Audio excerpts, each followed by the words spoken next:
임박한 남북 미북 정상회담. 미북 정상회담의 가능성과 희망은 이미 소진되기 시작. 글 이춘근 한국해양전략연구소 선임연구위원. 2018년 1월 1일 김정은의 신년사에 포함된 몇 마디는 일반 시민들이 인식하는 한반도 상황을 혁명적으로 바꾸어 놓았다. 여기서 필자가 일반 시민이라는 말을 사용한 이유는 일반적이지 않은, 즉 국제 문제에 대해 상당 수준의 신경을 쓰고 있고 북한을 그 나름대로 관심을 가지고 관찰해왔던 사람들과 구분하기 위해서다.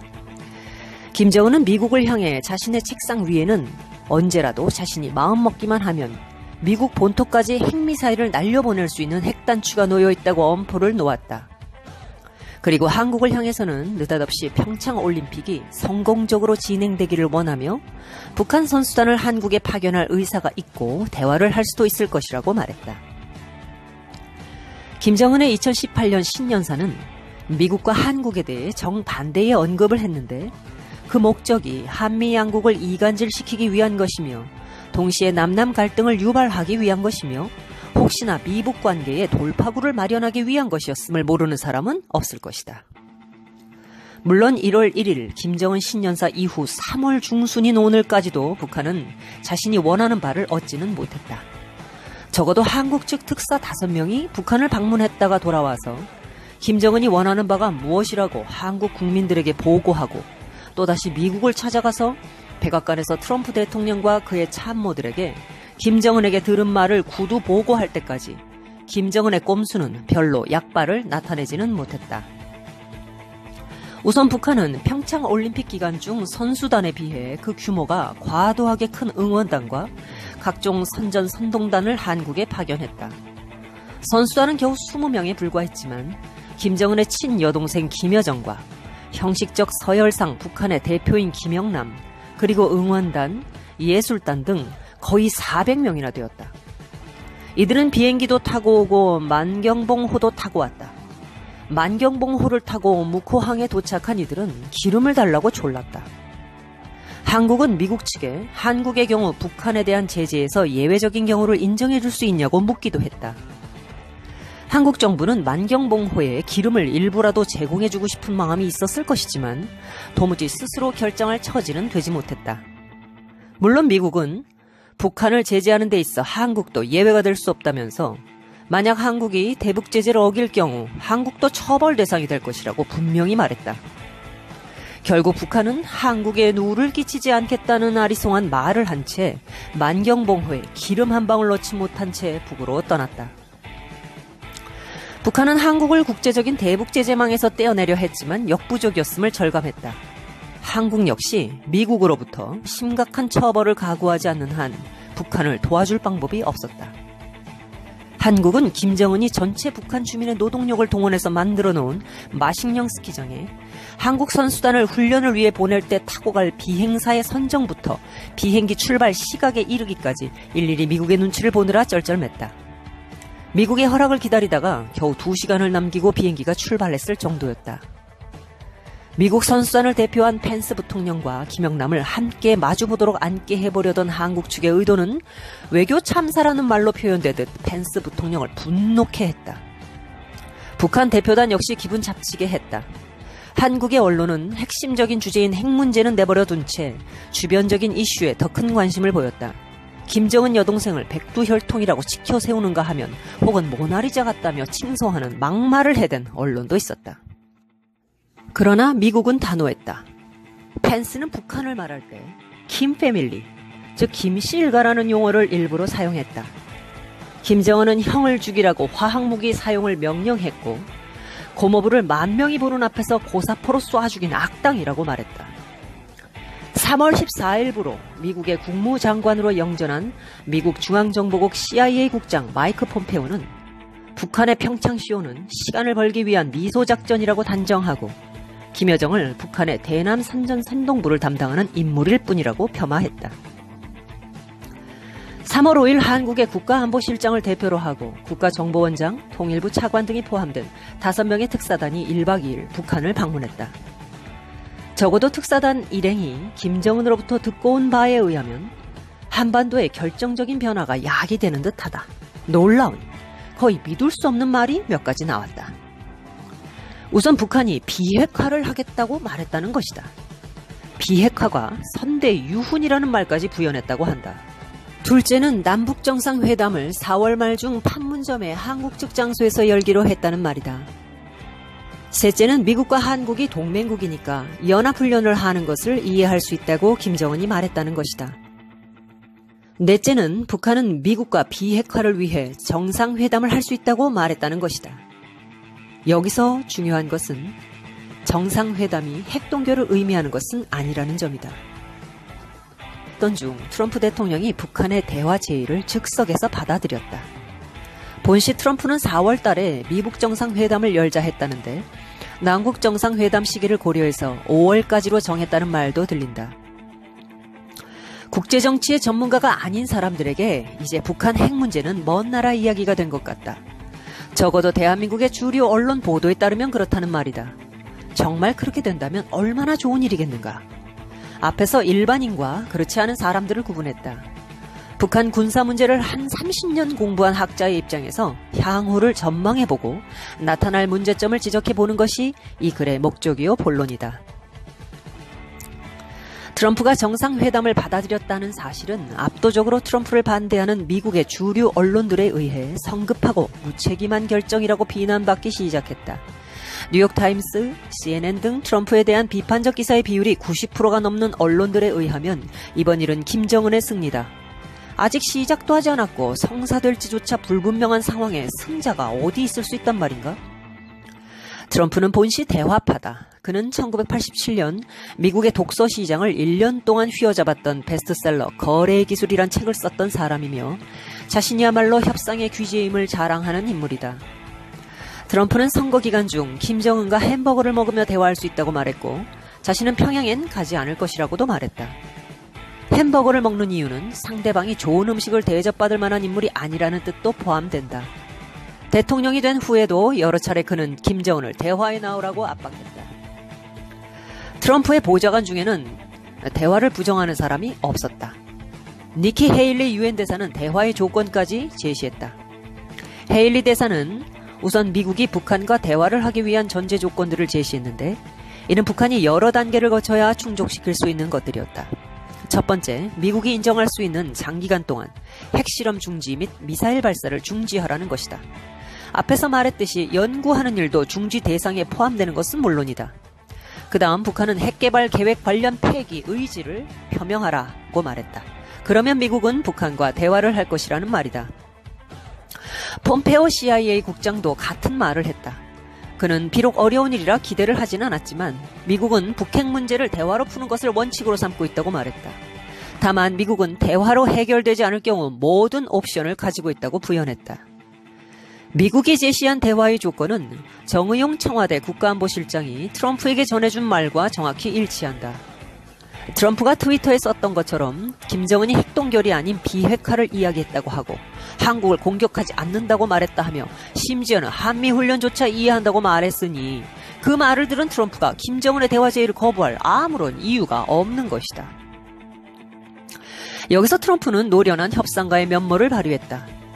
트럼프의 김정은과의 대화 결정은 전적으로 정의용 실장의 구두 보고에 기반을 둔 것이다. 정의용 실장이 트럼프에게 김정은의 말을 녹음한 테이프를 제공한 것도 아니고 김정은의 친서 혹은 공식적인 문건을 제시한 것으로 보고되지도 않았다. 그래서 트럼프는 김정은과의 회담을 한국 측이 발표하는 형식을 취했다. 트럼프는 트위터에 북한과의 합의가 이루어지는 날까지 현재 진행 중인 대북 압박을 지속할 것이라고도 썼다. 3월 9일 백악관 대변인의 언급이 기가 막히다. 비핵화 관련 북한의 구체적 조치 없이는 미국 정상회담을 진행하지 않을 것이라고 밝힌 것이다. 세라 샌더스 백악관 대변인은 이날 정례 브리핑에서 미북 정상회담 가능성은 대북 최대 압박의 효과가 명백히 드러난 것이라면서 미국은 앞으로도 북한의 최대 압박을 이어갈 것이고 북한이 앞서 밝힌 비핵화 의지와 일치하는 행동을 보이지 않으면 회담은 추진하지 않을 것이라고 말했다. 트럼프 대통령이 김정은 북한 노동당 위원장을 믿을 수 있는 협상 대상으로 보는지에 대한 질문에 미국은 현재 북한과 협상 단계에 있지 않다면서 미국은 북한이 약속한 사항을 지킨다는 전제하에 북한의 대화 요청에 응한 것이다 라고 선을 그었다. 한국 국가안보실장이 미국의 미북 정상회담에 조건을 걸었느냐 하는 기자의 질문에 대해 그런 말은 듣지 못했다고 대답했다. 아리송한 이야기지만 미국은 정 실장의 언급들을 미국이 원하는 조건과 일치하는 것이기 때문에 받아들인 것이고 북한은 이를 실제로 실행에 옮겨보라고 말한 것이다. 폼페오 국장은 3월 12일자 유로뉴스 보도에서 북한은 지금 전례 없는 압박에 시달리고 있다. 미북 대화가 성사되기 위해서는 김정은이 완전하고 검증 가능하고 돌이킬 수 없는 핵포기를 선언해야 한다고 말했다. 그러고 난 후 하루 만에 트럼프는 폼페오 국장을 미북 정상회담이 정말로 성사될 경우 주무 역할을 담당하게 될 국무장관으로 임명한 것이다. 미국 사람들이 그동안 북한과의 대화에서 멍청한 짓을 했던 것은 사실이지만 그때는 미국이 국가안보에 치명적 상처를 입을 상황이 아니었다. 지금 북한 핵은 미국의 국가안보에 치명상을 가할 수 있는 것이며 미국은 역사적으로 치명적 이익이 걸린 일은 사자처럼 처리해왔던 나라다. 미국은 앞으로 미북 정상회담을 추진하기에 앞서서 북한에 직접 문의, 정의용 실장이 했던 말이 모두 정말인지를 확인할 것이다. 필자는 정의용 실장이 거짓을 말했다고는 생각하지 않는다. 문제는 북한이 자기들은 정 실장에게 그런 말을 한 적이 없다고 말할 가능성이 농후하다는 점이다. 그럴 경우 이번 일반 시민들이 가졌던 대희망은 외교 사상의 재앙으로 급변할지도 모른다. 서방 언론들이 이야기하듯 미북 정상회담의 가능성과 희망은 이미 소진되기 시작했다. 필자는 현재 미북 정상회담이 열릴 가능성이 50%는 될지에 대해 회의적이다. 그런데 김정은도 트럼프와의 회담을 원하고 있기는 한 걸까? 비핵화, 미북 정상회담 등은 최악의 상황에서 공포의 진료 한 말이 아닐까? 필자는 이 질문에 대해 아니라고 본다.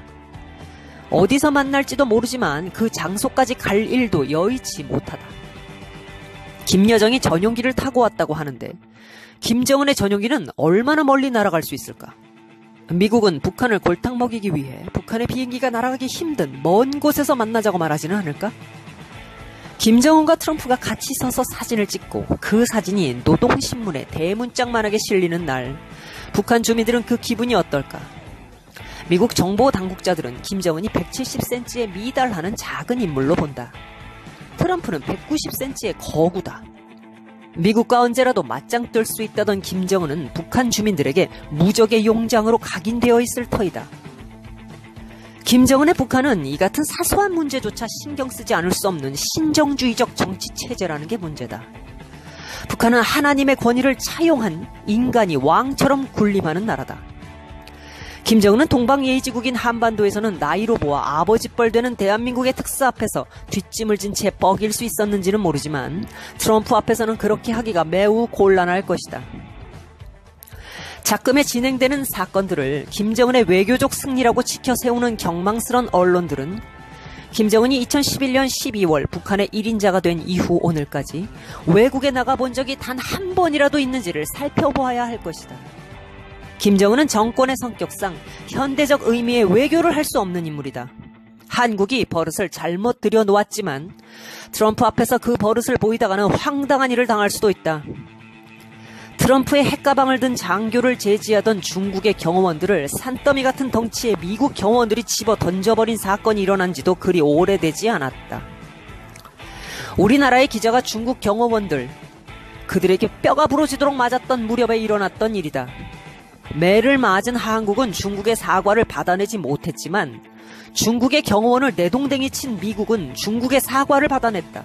프리드리히 대왕이 한 말이 있다. 군사력이 동원되지 않은 외교는 악기가 없는 음악회와 같다고.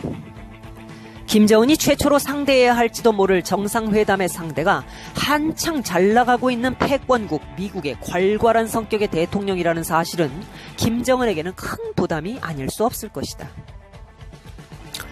트럼프는 협상가로서 자세한 디테일을 따지지 않는다. 큰 목표 하나가 맞으면 되는 사람이다. 트럼프의 목표는 북한 핵에 완전하고 검증 가능하며 돌이킬 수 없게 해체하는 것이다. 트럼프를 잘 아는 법률 고문 조지 로스는 협상가로서 트럼프의 가장 큰 특징은 성질이 대단히 급한 나머지 교착 상태를 도저히 참지 못한다고 말했다. 마찬가지로 린제이 그레이엄 상원 의원도 만약 김정은이 트럼프와의 협상에서 트럼프를 가지고 놀려 한다면 그날이 김정은 정권은 끝장나는 날이라고 말했다. 대한민국 국민들은 북한의 핵 문제가 평화적으로 해결되기 원한다. 그런데 과연 북한이 지난 수십 년 동안 밥도 굶어가며 만든 꿈의 무기, 그것도 금명간 미국에 도달할 수 있는 핵무기를 포기할 수 있을지 의문이다. 아직도 북한의 공식 매체들은 비핵화는커녕 미북 정상회담에 관한 보도가 없다. 우리는 북한이 한미훈련을 이해한다고 말했다고 전해 들었다. 그러나 북한 매체들은 한미훈련을 미국이 남북 화해를 막으려 벌이는 발광이라고 보도하고 있다. 노동신문에는 핵보유는 정당하다, 시비거리가 아니다 라는 글도 게재되었다. 모두 비핵화, 미북 정상회담 이야기가 나온 이후의 일이다. 미국 하원은 정상회담 이야기 이후 북한 수용소 폐쇄를 촉구하는 결의안을 발의하고 북한 주민에 대한 김정은의 잔혹 행위를 고발했다. 김정은이 실제로 비싼 비용을 들여 확보한 핵무기를 포기하고 남한 및 미국과 평화를 논할 용의가 있다면 김정은 스스로 정권의 정당성 기반을 허무는 꼴이다라는 프랑크푸르트 알게마인 기자 토마스 쿠츠커의 3월 11일자 해설 기사는 북한이 진정 이럴 수도 저럴 수도 없는 딜레마 상황임을 말해준다. 필자는 몇 달 전 조선일보 시론에서 북한은 전괄과 같은 나라라고 말했다. 그런데 미국이 살려줄 테니 독침을 빼라고 한다. 전갈이 독침을 빼고 살아남는다면 그것은 더 이상 전갈이 아니지 않은가? 북한은 너무 오래 기간 동안 나쁜 일을 많이 했다. 국민이 굶는데 핵무기를 만들다가 이제 그 종막에 도달한 것은 아닌가?